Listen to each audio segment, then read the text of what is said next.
Once upon a time, in a kingdom far away, there lived a miller and his beautiful daughter.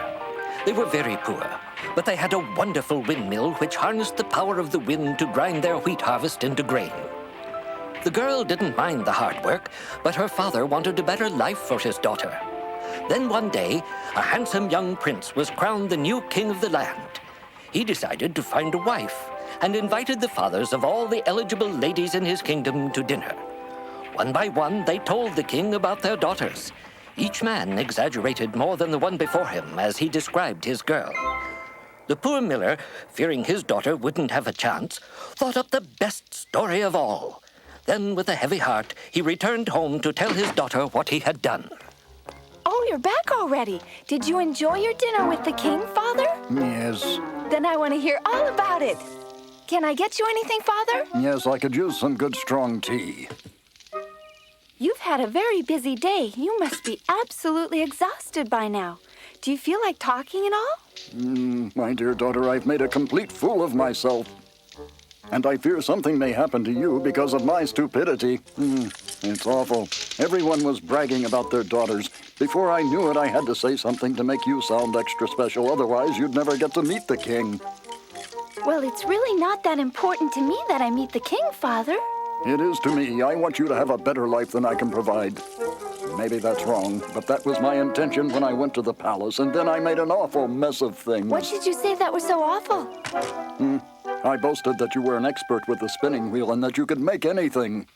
Then I must learn how to use one. Yes, but that's not all I said. It just popped out of my mouth that you could spin straw into spools of golden thread. Oh, my. I hope the king didn't believe your story. I'm afraid he did, though I tried to tell him I made it up. But he has such an intimidating way about him, I was unable to admit that I was lying.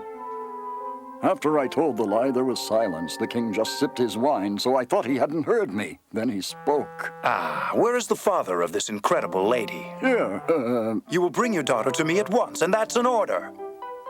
Imagine a girl who can spin gold from straw. Your Majesty, perhaps I spoke too hastily a minute ago. You see, I was... Liars must suffer severe punishment. Are you telling me that you're lying? No. What else could I say? Obviously, the damage had been done, and now you must go meet him. I'll learn to spin. What's the use?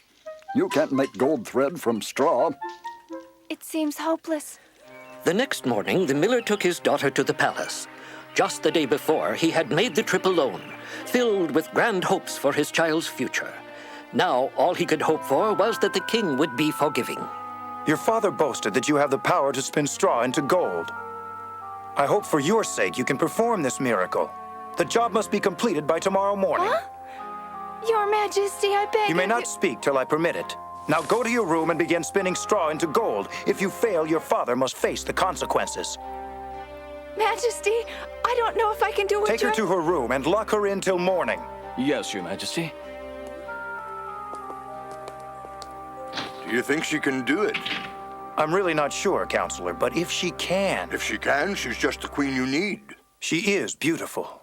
And frightened of you, Your Majesty. Or frightened of failing. If she does fail, she'll be punished. I will not be trifled with. A new ruler must show his strength. The palace was an immense place, full of pomp and splendor. But Gretchen was taken down a long hallway far away from the king's sumptuous quarters, into the drab section where the servants lived. She was ushered into a plain room with a huge pile of straw and a spinning wheel. She wistfully stared at the straw and helplessly wondered what she could do with it. As the spinning wheel turned, it reminded her of the windmill at home, which she feared she would never see again. The hours passed, and night came.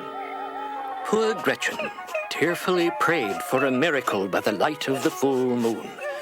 According to legend, wishes are sometimes granted when the moon is full. All of a sudden, the moon turned bright red. Hello! Here I am. Where are you? I'm here. Where? I'm down here What? covered in fairy dust. A nymph. At your service. Maybe you can help me. I have to spin this big pile of straw into gold before morning. And the truth of the matter is, I don't know the first thing about spinning. I know lots, I can spin the whole pile into gold if you want. You would? But I have nothing to pay you in return. Well, now I must be paid something. How about that necklace of yours? It kind of strikes my fancy. Why don't you hand it over? Oh, this was my mother's. I hate to give it up. But give it up you must. Now I'd better get to work. Whee! Effortlessly, the little wood nymph turned the spinning wheel around. The straw took on a magic glow as it turned to gold and flew onto the spindle. Gretchen was dumbfounded. This amused the little fellow as he continued to spin a fine golden thread. I can't believe my eyes. It's gold. As he tirelessly worked on and on, the huge pile of straw dwindled, and bolts of golden thread began to fill the room.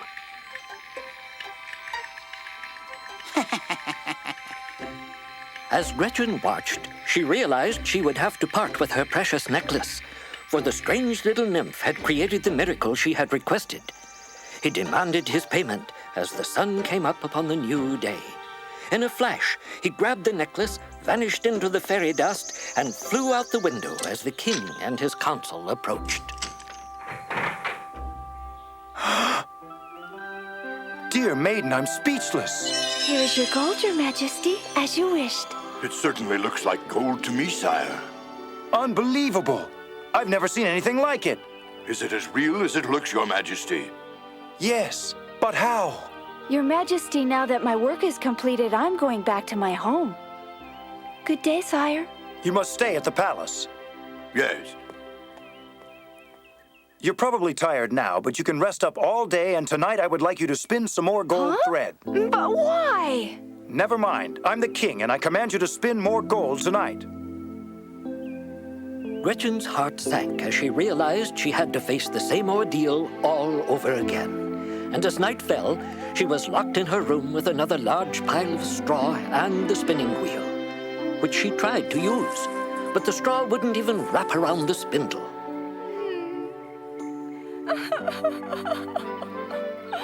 Now what's this? Are you crying again? You again. Where are you? Up here. Oh, please help me. The king wants more gold thread. That's understandable. But I just can't do it. Listen, you better take my advice and speak up to that king, but I'll help you out of your predicament. But how do you expect to pay me this time? Here. You can have my ring. Would that be acceptable? Mm-hmm. That's amazing. Nothing to it for a clever fellow like me. But how do you do it? That's my secret. Whoopee! He dearly loved to show off, and he filled the room with twice the amount of gold thread he had spun before. Gretchen was delighted and gladly paid his fee. By morning, he disappeared again. Surely the king would be satisfied this time. Good heavens, Your Majesty, you have enough gold thread to keep the royal seamstress busy for years. Now I'm finished. Your Majesty, I am leaving now. I fulfilled my obligation. No, you'll stay. Oh, sire, why are you torturing me? You must prove yourself. Just one more time and I will marry you. What? Yeah. He wants me to be queen. I can't believe it. I am most pleased with your work, but I must ask for one more night of spinning. But I'm not sure I can spin any more gold, Your Majesty. Don't disappoint me. I have my heart set on you becoming my queen. Please do it. Gretchen's heart skipped a beat as she looked into the king's eyes. That night, as the stars came out, she wished upon a falling star. I would like to marry the handsome king. If only you could make my wish come true. I don't see why not. Thank you for coming to help. I need more gold spun, but I have no way of paying you. I already gave you my necklace and my ring. They were my only valuables. Now let me think. You could pay me after you marry the king. I'm willing to wait because what I'd really like to have is your firstborn baby. Oh, you can't be serious. The king might change his mind about marrying me.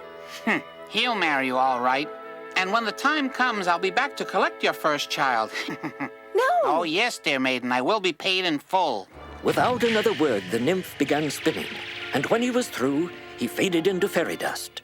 The king kept his word, and a month later, palace trumpets heralded the royal wedding. Gretchen's wedding gown and the king's regal garments were sewn with the gold thread. Their attire was the finest ever seen, and they made a splendid couple. Everyone present at the ceremony sensed the love that had developed between them.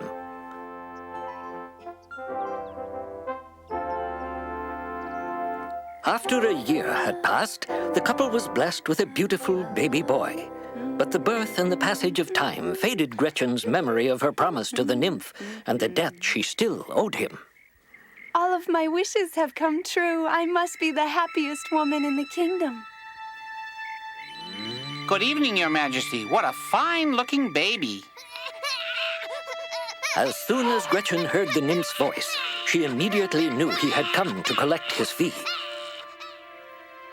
Later that night, the king was coming to kiss his child goodnight when he overheard a very strange conversation. You can have any jewel you want. A man? Just name it and it's yours.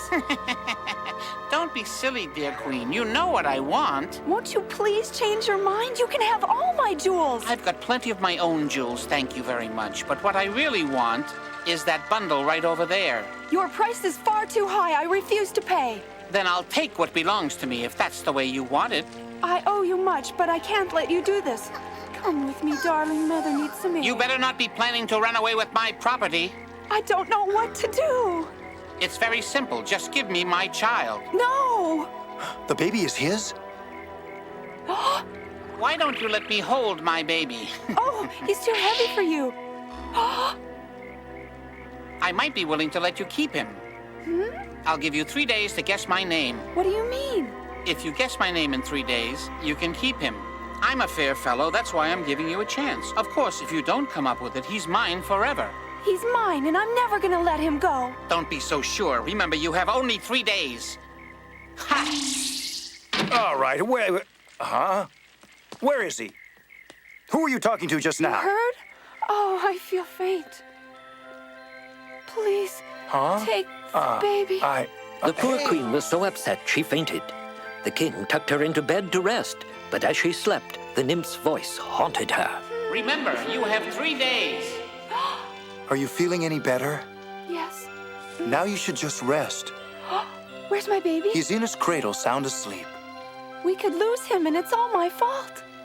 What did you do? I completely forgot about the promise I gave the nymph, and now he has returned and threatens to take our baby away from me. A nymph? But how in the royal kingdom did you get mixed up with a nymph in the first place? There's no need for you to borrow money. We're rich. Yes, but this nymph helped me out before we were married. But why does he want our baby, Gretchen? I'll tell you the whole story, but I fear you'll not like me much when you hear it. I hope that's not true. Gretchen told him the truth about the nymph and the gold thread. He listened silently. I haven't the faintest idea what his name is, and I don't know how to find out. Much to her relief, the king assured his wife that he loved her and their child and would do everything in his power to help. Come in. Good evening. You wanted to see me, Your Majesty. Sorry to summon you so late. That's quite all right. I assume you have an important matter you wish me to handle. Indeed, we must find out the name of a certain nymph and have only 3 days to do it. Oh, my. I want you to start by compiling a list of names. Now, at sunrise, you'll dispatch our best men to seek out the names of nymphs. Then report every unusual name they find to me. When do you need this list of names, Majesty? By evening, we must find the name as soon as possible. We'll do our best. You can tell them I will pay a large reward, but they must not approach any nymph directly, for I want this to be kept a secret. What is this all about? Forgive me for asking, but you usually keep me informed. I may be of more help if you let me in on your secret, Your Majesty. I can't. Not for the moment. However, I must request that you carry out my instructions without knowing any of the reasons behind them. I would like you to bring the royal scholars in on this as well. Sire. At daybreak, the king's men gathered and were given their instructions. Remember to turn in your lists to me at sunset.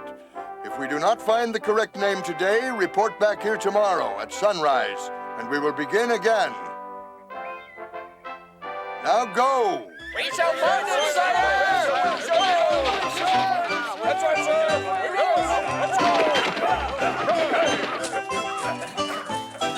Meanwhile, intellectuals from all over the kingdom joined the royal scholars in their search for the exact name.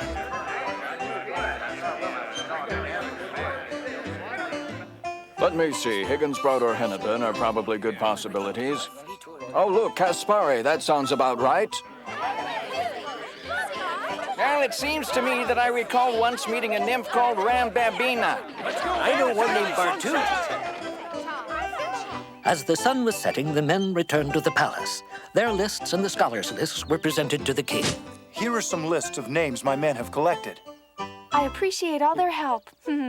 My scholars have already gone through all of these lists. They've scientifically picked the most likely choices, which you will find on the top 7 pages. Thank you. I was wondering how I'd get through all these lists before he showed up tonight. I know.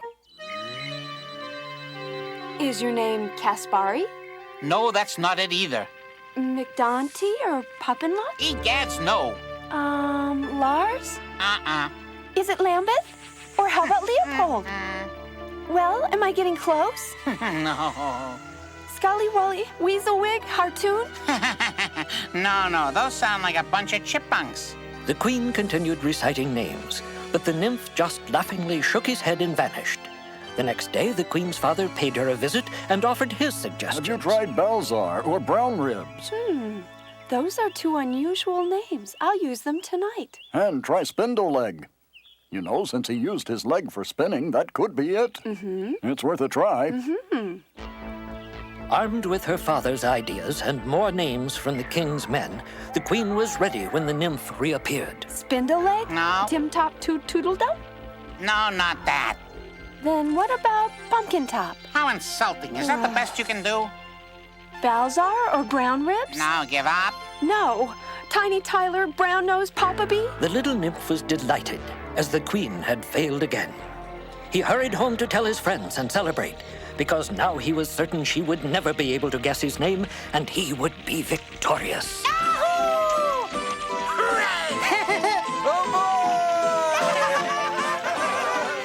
And so, deep in the woods nearby the palace, the nymphs played their music and laughed and frolicked by firelight, honoring their friend who was about to outwit the queen of the realm and claim a human child as a prize.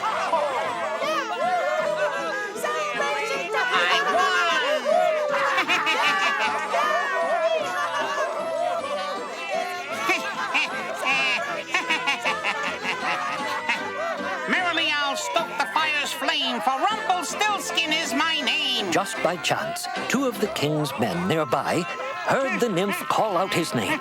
They hurried to report directly to the king. All right, you 2 may proceed with your report. Sire, we spotted this big fire in the woods, and there was a bunch of nymphs running around it. What name did you hear? Well, actually, only one of those nymphs said anything at all.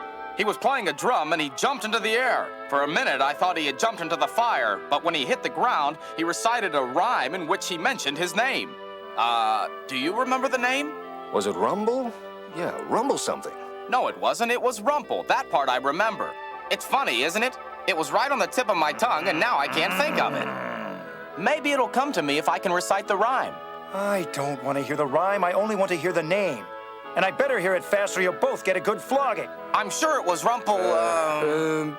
Stiltskin. Rumpelstiltskin, if my memory serves me right. I ought to throw you both in the dungeon just for trying my patience. That evening, the king told the queen his plan. I'm going to hide behind that drapery.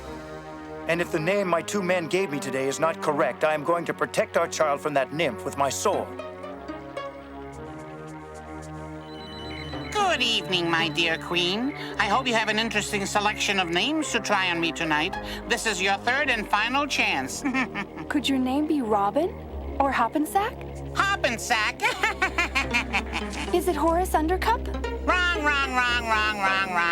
Give up?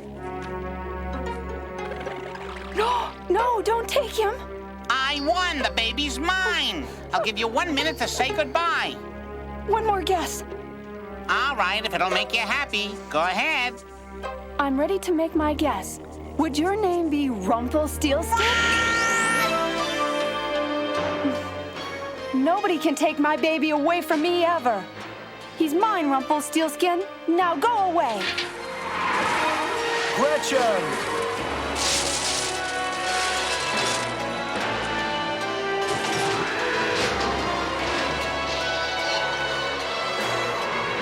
The fairies told you, didn't they?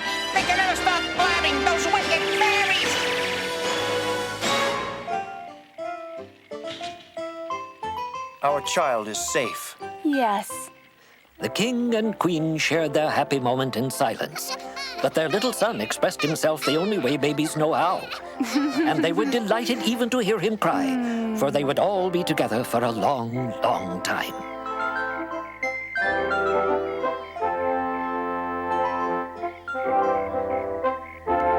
Wisely, the queen never again wished upon a full moon, for she could never be certain who might appear.